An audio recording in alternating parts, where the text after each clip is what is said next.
Sungkeming pangabekti kula mugi kunjuk wonten ngarsa jengandika Kang Mas Agung. Sasrahaken jiwa raga kawula.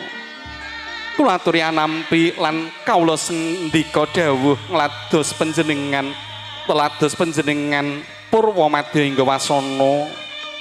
Muga katampi kanthi syukurane penggalih nggih Mas Agung. Iya ya Diajeng. Gak tampa katresnanmu. Mara coba dibuktekne. Cipika-cipiki ya Diajeng. Cium Kang Mas. Iya. Dicium. Aja cepet-cepet Gung.